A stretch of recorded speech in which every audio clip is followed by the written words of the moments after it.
The security guard's handcuffs clicked around my sister's wrists as she screamed about family betrayal, but I didn't look up from my quarterly report until she mentioned Mom. She always knew you were jealous of me, Natalie, that's why she made me the executor of her will. The words hung in the air like a confession, and I finally raised my eyes to meet hers. Interesting you, bring up Mom's will, considering she's been texting me from her grave for the past 6 months. Rebecca's face went from crimson rage to corpse white in less than a second. Behind her, our company's head of security, Marcus Chen, held up his phone showing the text I'd forwarded him an hour ago. Hi sweetie, your father and I are loving Florida. Sorry we had to fake everything, but Rebecca said it was the only way to protect the money. Don't worry, she's taking care of everything. Love, Mom. That's not. Rebecca stammered, her power suit suddenly looking like a costume on a caught criminal. From Mom's phone number, I said calmly, returning to my typing. The one supposedly destroyed in the car accident that killed her and Dad. Funny how the dead have such good cell service these days. The Stevens and Associates office floor, all glass walls and modern furniture, had gone silent. 43 employees pretended to work while obviously watching the drama unfold in the corner office Rebecca had claimed as her own just 20 minutes ago. Ma'am, we need you to come with us, Marcus said firmly. The FBI is waiting upstairs. FBI? Rebecca's voice cracked. For what? This is a family matter. Wire fraud, insurance fraud, identity theft, and forging death certificates are federal crimes, I said, pulling up the email I'd sent to HR at 11:47 p.m. last night. Attachment 1, Rebecca's University of Pennsylvania MBA diploma. Attachment 2, Penn's confirmation that she never attended. Attachment 3, her LinkedIn profile claiming she graduated summa cum laude. Should I continue? We're only on attachment 3 of 47. Henry Stevens, our 70-year-old founder, entered the office looking like he'd aged another decade overnight. Natalie, I'm so sorry. If I'd known, you couldn't have known, I assured him. Rebecca's been planning this for 3 years. 3 years? Rebecca laughed, high and hysterical. Try my whole life. You think I wanted to be the forgotten daughter? The one who wasn't smart enough for MIT? The one who had to watch perfect Natalie get everything? So you decided to fake our parents' deaths? I kept my voice steady, though my hands shook slightly on the keyboard. That was your solution? I decided to take what I deserved. She struggled against the handcuffs. Mom and Dad agreed. They're living like royalty in Boca Raton under new identities. The insurance money set them up for life, and I was supposed to get my share through the will that made you executor of their non-existent estate, I finished. While you embezzled from their memorial fund that generous people donated to, including half our coworkers. Gasps rippled through the office. Janet from accounting had donated $500. The IT department had collectively given $2,000. But you got greedy, I continued. Decided working here as a junior analyst wasn't enough. You needed my job. My life. Your life? Rebecca's mask finally cracked completely. You have no idea what it's like being your sister. Every family gathering, Natalie's made partner at 32. Natalie's revolutionizing data analytics. Why can't you be more like Natalie? So you convinced our parents to abandon their lives? To let me grieve them? The weight of 6 months of mourning, the sleepless nights, the therapy sessions, the cemetery visits to empty graves, threatened to crush me. They didn't need convincing, she spat. They were drowning in debt from Dad's failed business ventures. This was their retirement plan. Marcus cleared his throat. Ma'am, we really need to go. The federal agents. Wait, I said, standing for the first time. Let her finish. I want everyone to hear this. I want them to understand who they almost had as their manager. Rebecca straightened, some twisted pride flickering in her eyes. Fine. You want the whole story? Mom and Dad approached me. Said they needed help disappearing, starting fresh. The life insurance policies were worth $2 million each. All I had to do was identify some bodies, play the grieving daughter, and manage the estate.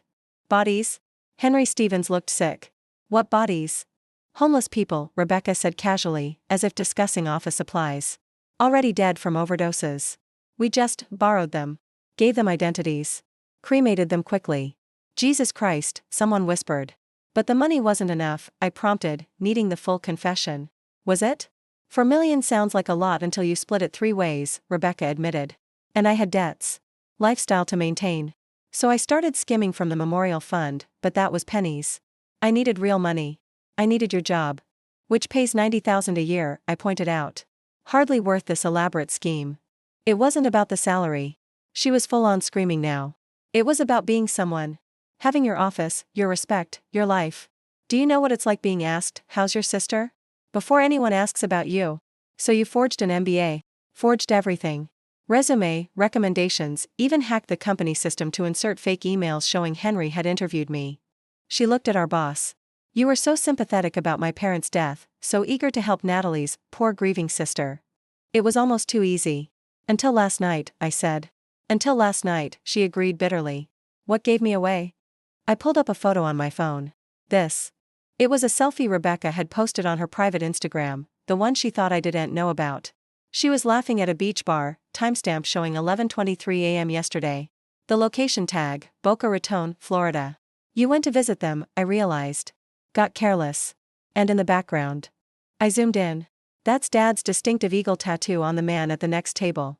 The tattoo I identified his body by. Rebecca closed her eyes. Fuck. That's when I started really digging, I continued. Found the phone records, the wire transfers, the crematorium employee you bribed. Did you know he kept recordings of your conversations? Turns out he was more scared of federal prison than whatever you were paying him. Natalie. Then I checked Mom's iCloud, I interrupted. Still logged into her iPad at home. 6 months of texts between the three of you. Planning your promotion, laughing about my grief, discussing how to get power of attorney over my assets too since I was so depressed over their deaths. The office was tomb silent except for the hum of computers and the distant city traffic 30 floors below. The FBI has been building this case for 2 months, Marcus informed everyone. Ms. Morrison came to us with evidence of the insurance fraud first. We expanded from there. 2 months? Rebecca's eyes widened. But you, at the funeral, you cried. You spoke about missing them. You took a leave of absence. Yes, I agreed. I grieved my parents. The ones I thought I had. The ones who loved both their daughters. Those people are dead, even if Robert and Linda Morrison are sipping mojitos in Florida. They'll go to prison too, Rebecca said spitefully. I'll make sure of it. They've already been arrested, Marcus confirmed. Picked up this morning. They're being extradited as we speak. I sat back down, suddenly exhausted. 6 months of carrying this secret, this betrayal, this bizarre grief for people who weren't actually dead but were dead to me nonetheless. Natalie, Henry Stevens approached carefully. I can't imagine. Is there anything? I'd like to keep working, I said simply. This job, this normalcy, it's what's kept me sane. Although I understand if the company needs distance from this scandal, absolutely not, he said firmly. You've shown more integrity and strength than I've seen in 40 years of business. Your position here is secure as long as you want it. Thank you. Marcus and his team led Rebecca out as she switched between screaming obscenities and begging for understanding. The office remained frozen until the elevator doors closed, then erupted in whispers. I turned to my computer, to the report I'd been working on, but found myself opening a different document instead. The eulogy I'd written for my parents' funeral. I'd poured my heart onto those pages, talking about their love, their guidance, their presence in my life. Every word had been true. And every word had been about people who never existed. Janet from accounting appeared at my door with a cup of coffee and a box of tissues. Honey, I don't know what to say. Neither do I admitted, accepting both gratefully. Your own parents? How could they? I thought about it, really considered it for the first time without rage or hurt clouding my judgment. I think they never saw me as a daughter.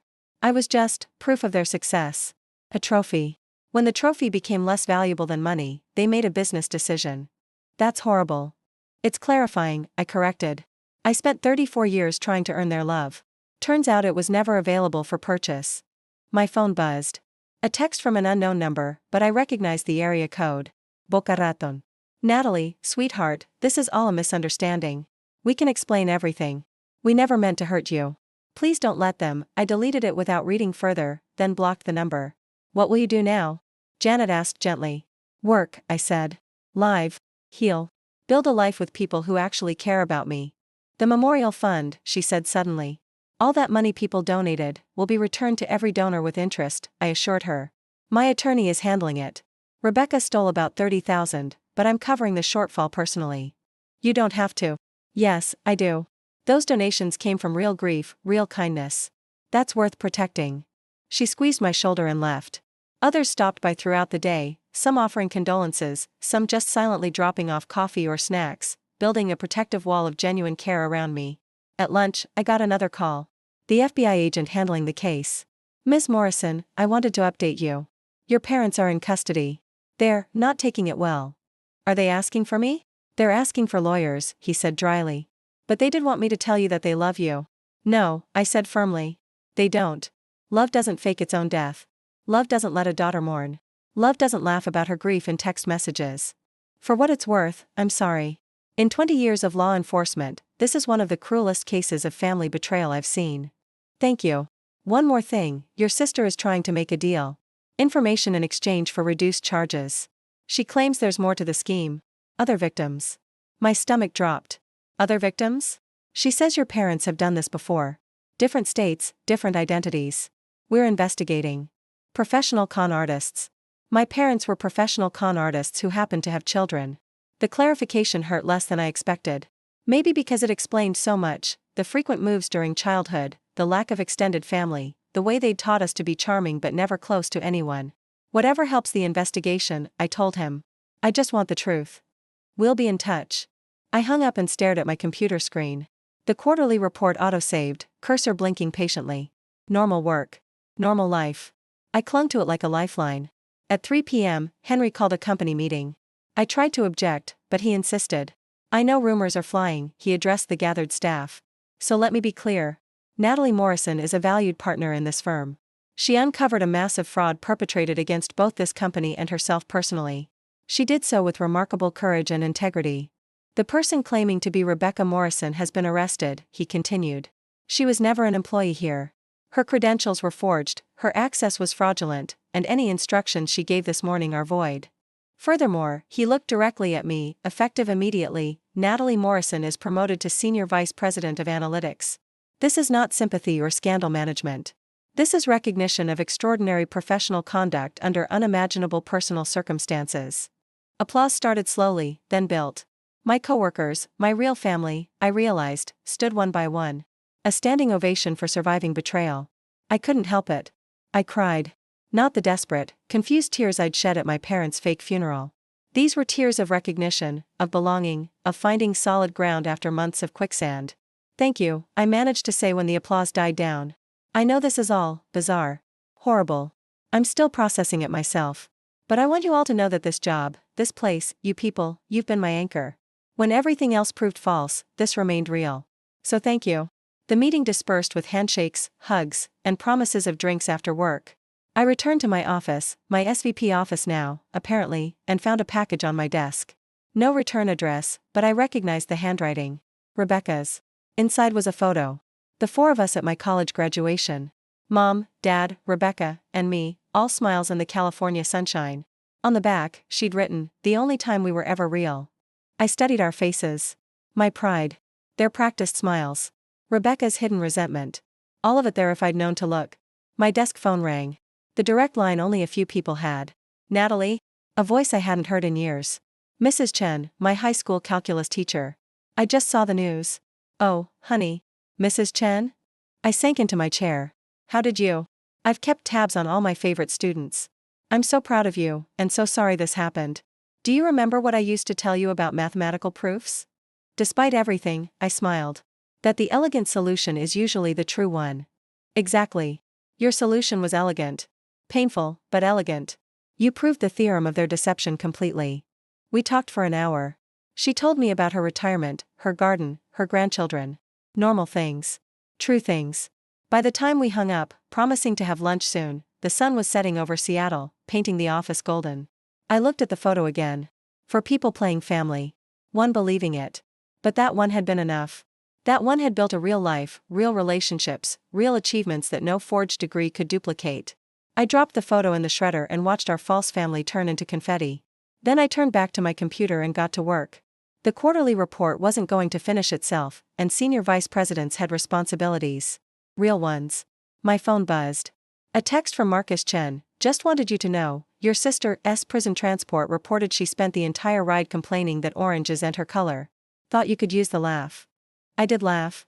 For the first time in 6 months, I laughed without guilt or grief attached to it. Rebecca was right about one thing. She'd never been like me. I built my life on truth, brick by painful brick. She built hers on lies and watched it collapse in 20 minutes. The difference between us wasn't talent or luck or parental favor. It was the choice between the hard work of becoming someone real and the easy fraud of pretending to be someone else. I chose the work. Every day, every spreadsheet, every honest moment. And in the end, that work was the only inheritance that mattered, the one I gave myself, the one no one could forge or steal, the knowledge that when everything false fell away, something true remained. Me. Just me. And that was enough. The quarterly report gleamed on my screen, ready for tomorrow's board meeting. I saved it, backed it up, and closed my laptop. Time to go home to my real life, small and honest and mine.